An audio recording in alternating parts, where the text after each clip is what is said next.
Hi everybody, it's Marlene with Miami Ghost Chronicles, Stories of the Supernatural. And I'm on my way to Central Florida to do a cemetery run.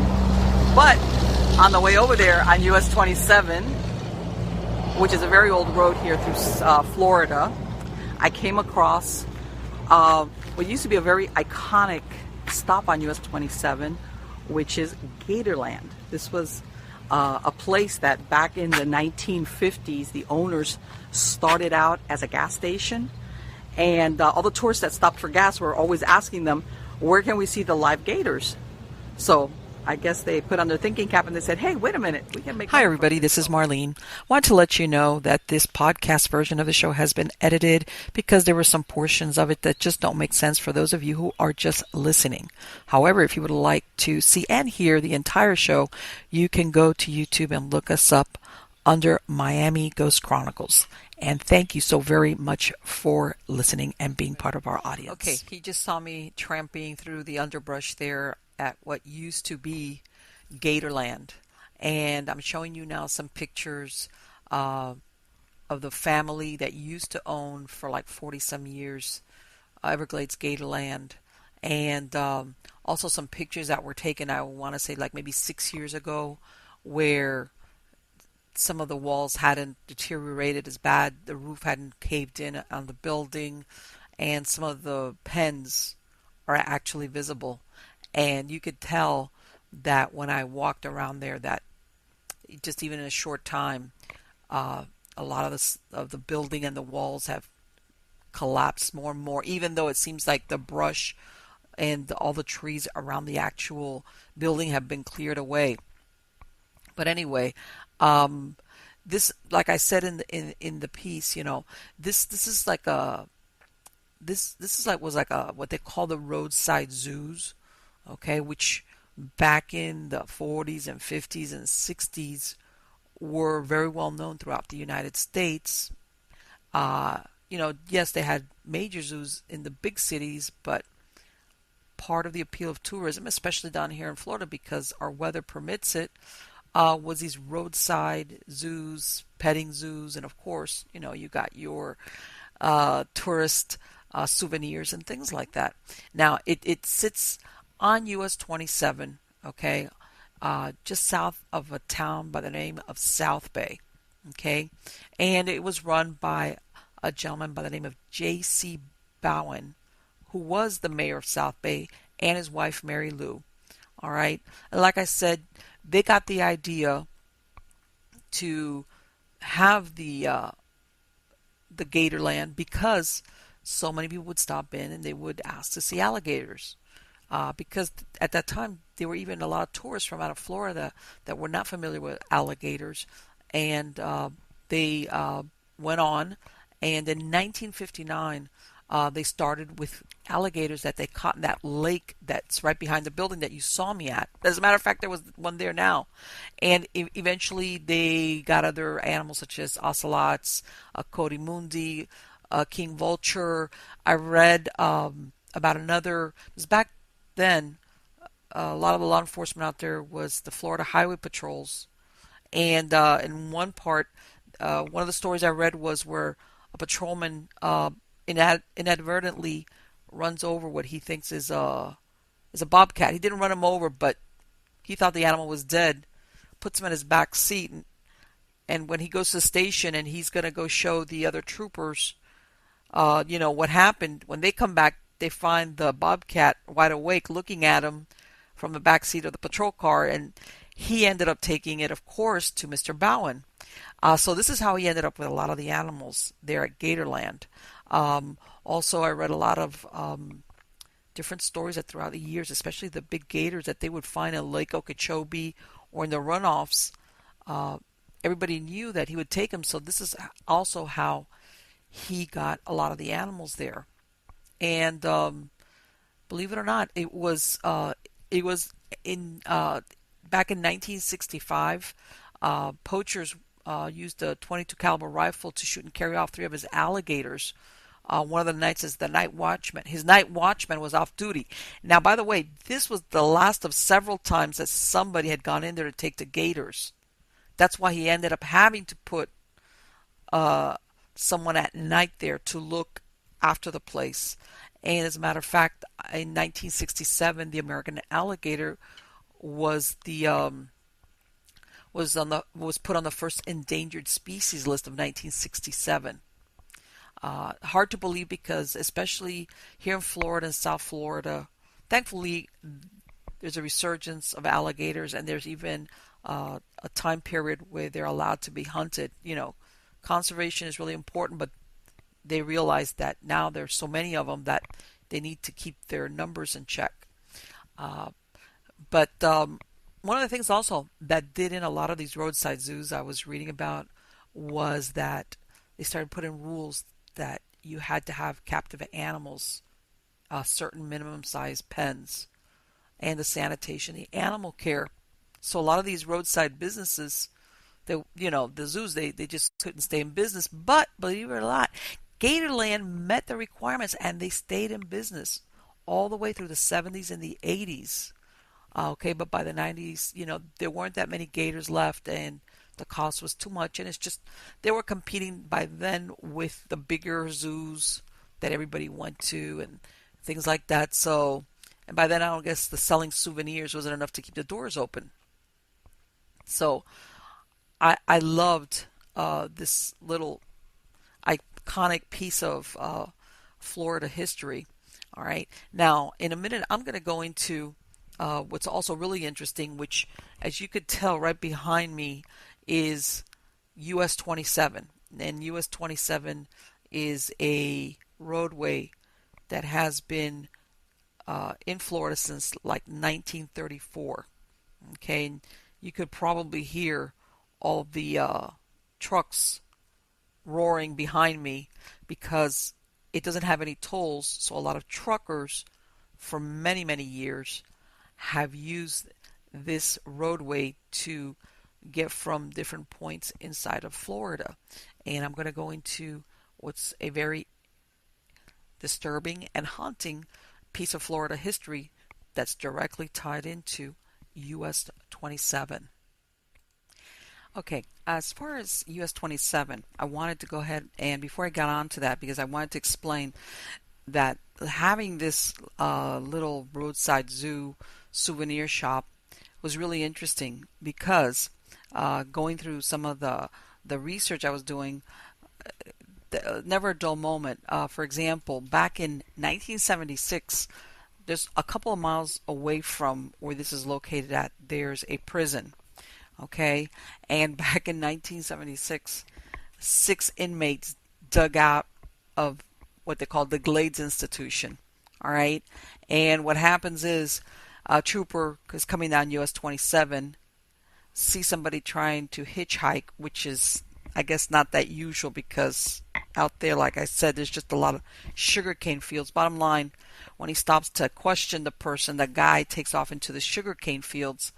Somehow or other, he doubles back, and the owner of the Gator Land, Mr. Bowen,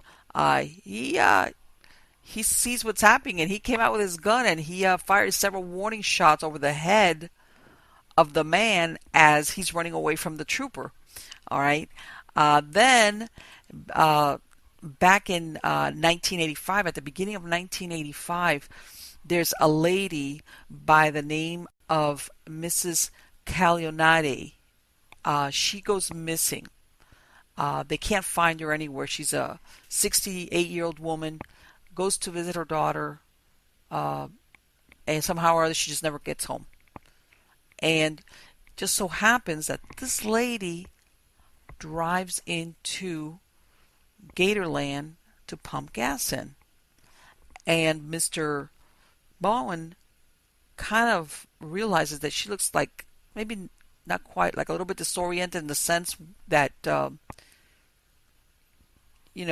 he could tell that somehow or other she was just not really attuned to what was going on, but she goes on her way.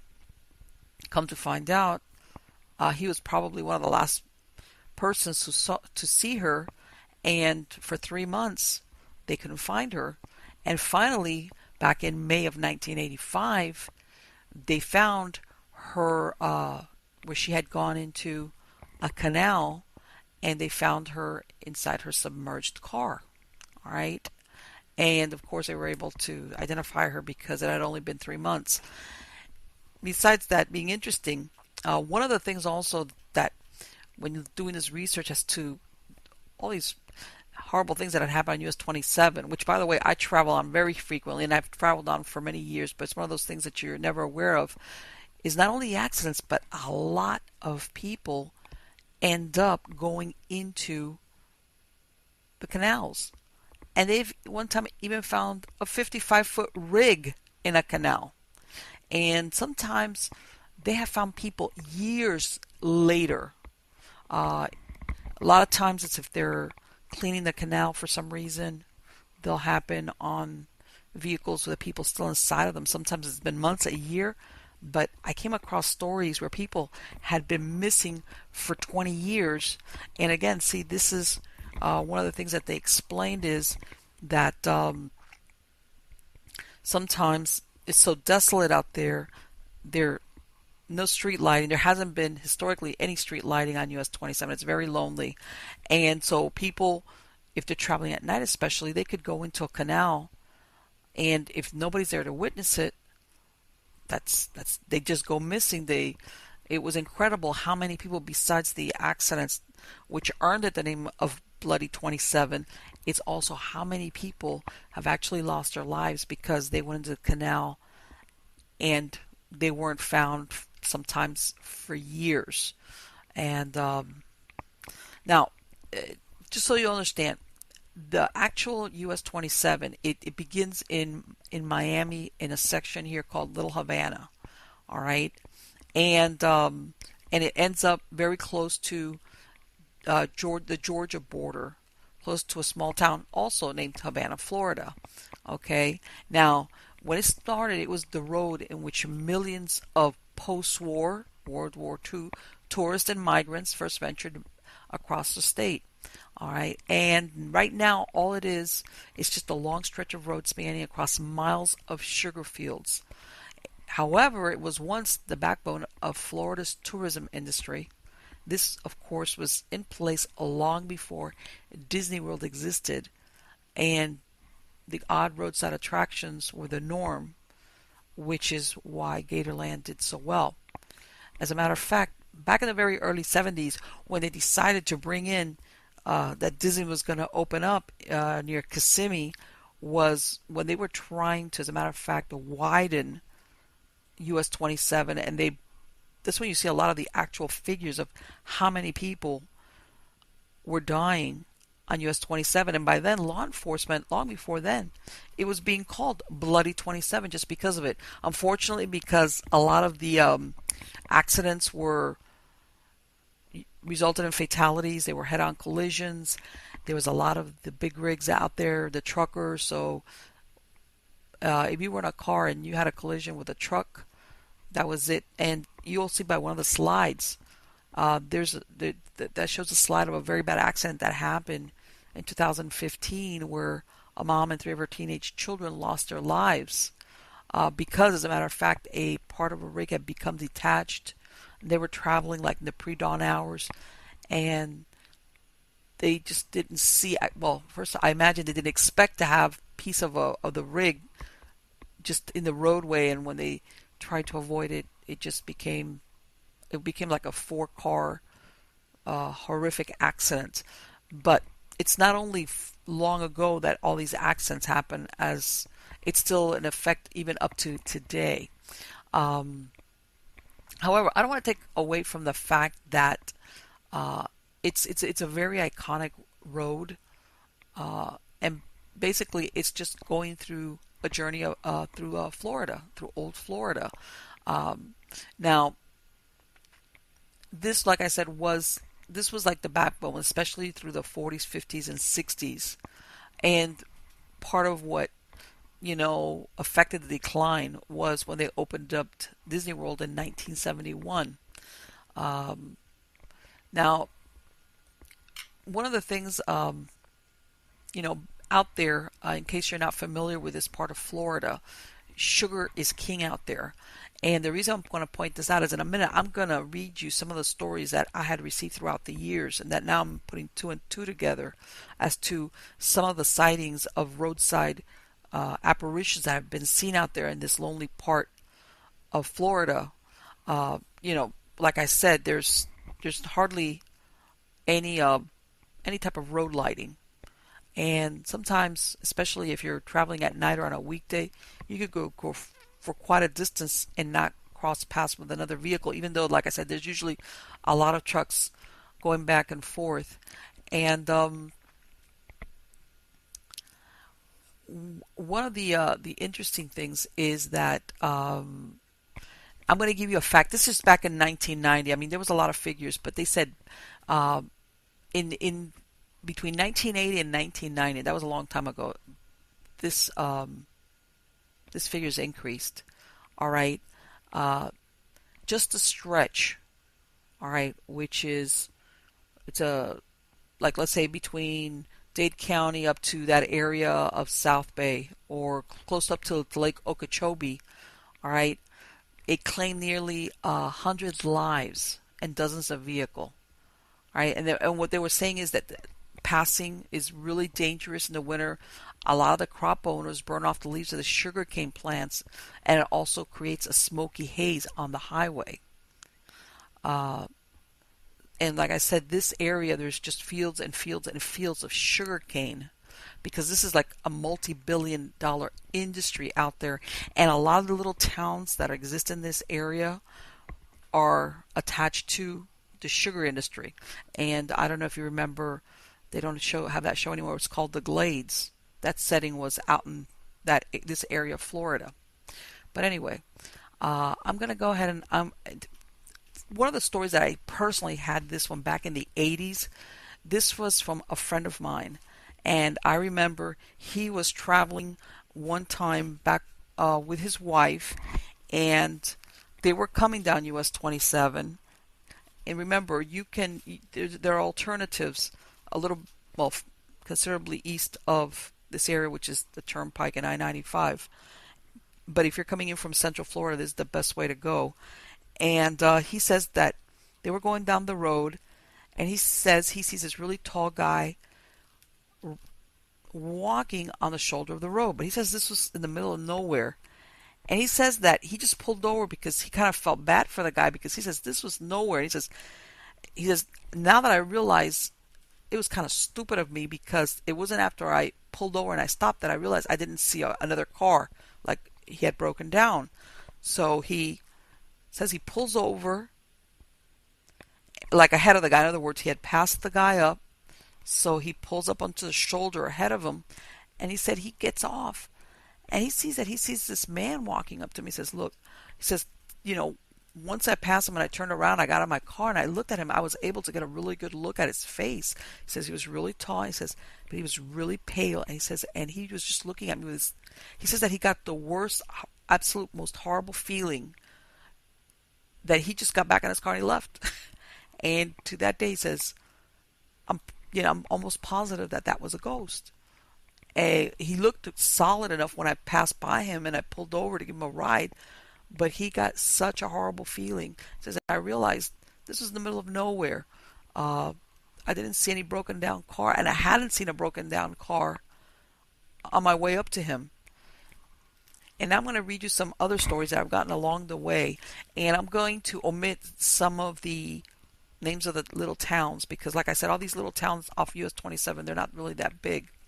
But all of them, all these stories came in from these areas off US 27. And I'm positive that a lot of these accidents that have earned it that name of Bloody 27 have something to do with the reports that I got in.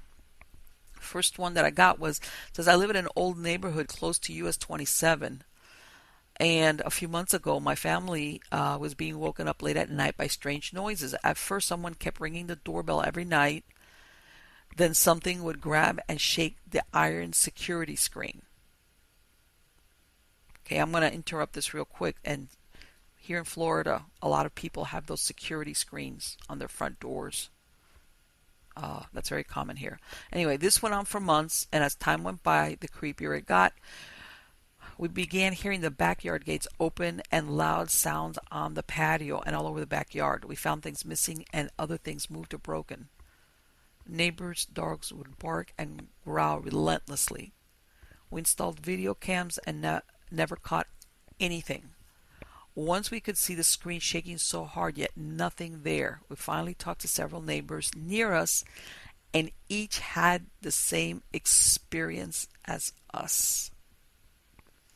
Which leads you to believe this was not something that was tied to any of the... For all you know, it could have been somebody that had lost their lives along the roadway, and they kind of missed the part where they died, and they're maybe going from house to house looking for help. All right, now here's another one. Well, there's this sugarcane field by US 27 across the road from the storage. I guess one of those storage buildings. Between the field and the road, you can sometimes see a shadow moving around out there. But there's nothing making the shadow. I drive past there often, and I have seen it many times. If you drive past there, take a good look towards the field, you might see it. It's right by the road, almost like a person walking by the roadside. And this person is asking, has there been any accidents resulting in any deaths at this location? Which there most probably is. Or was. Like I said, the history of this roadway goes back so many years. We're talking at least 65 years. That there's been a number, that let's say even if you've lived there 10 years, that doesn't mean that nothing ever happened right off where you live. All right. Another one. Last night at about 4:15 a.m., my boyfriend and I stopped at a roadside park off US 27 to work on our vehicle.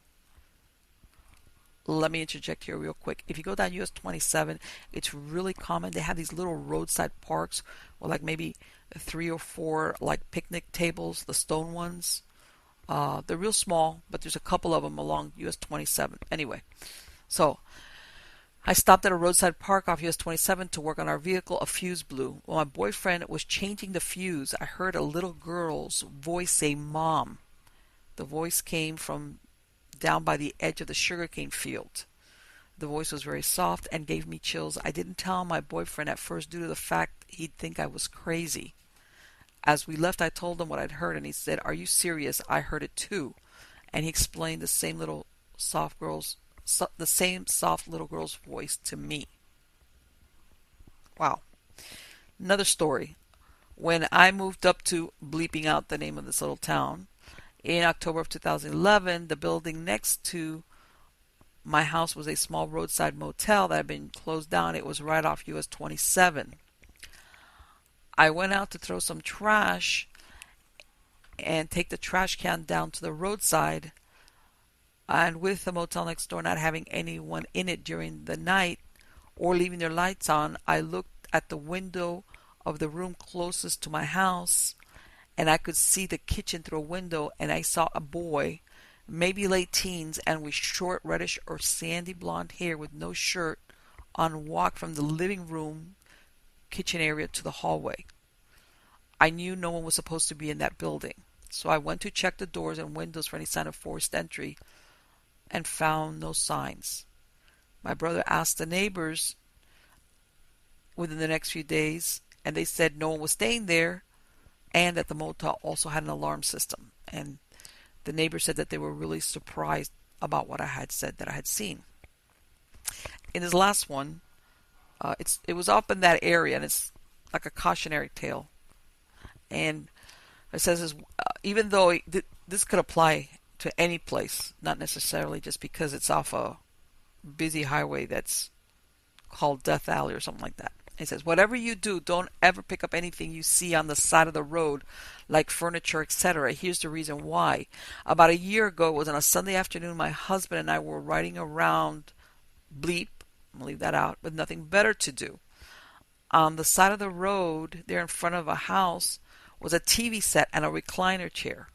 We needed these to finish a spare room in our house. My husband picked up the items and then put them in our truck. A few days later, we awoke at 3 a.m. to the sounds of someone talking. The TV went on by itself. My husband and I asked each other, did you plug the TV in? Neither one of us could ever remember plugging in the TV. Several times in the next week, the TV was often found on, always on the same channel, and the recliner in the reclining position. We purposely left the TV unplugged and the recliner in the upright position. But if we left the house for more than an hour, then it would happen. We would return to a blaring TV that was plugged in and the chair again in the reclining position. It freaked us out. Both my husband and I started to have really bad dreams, and we pinpointed that the beginning of these dreams started the day we picked up the TV and the chair. My husband's dreams were views of seeing people suffering, riddled with horrible diseases. My dreams were of my dead relatives asking for my help. These dreams were evil, scary, and began affecting my life in big ways. I became obsessed with them, so did my husband. We loaded up the chair and TV and proceeded to dump them. Good idea. The following night, my husband and I both had our final evil dream. Strangely enough, we had similar dreams of a frail and sickly old man asking us to go to the house and tell everyone there that he is okay now. We went back to the house where we had picked up the TV and the chair and went there repeatedly over several days, but the house was vacant. The nearest neighbor was a good half-mile away. We knocked on the neighbor's door and asked them if they knew who lived there. The only thing they knew was that an old man lived there up until a few months ago, but he had died of cancer. But they didn't know if he had died in the house or not. So whatever you do, do not pick up any items from the roadside, no matter what. And I've heard same version, very similar version of that story more than once.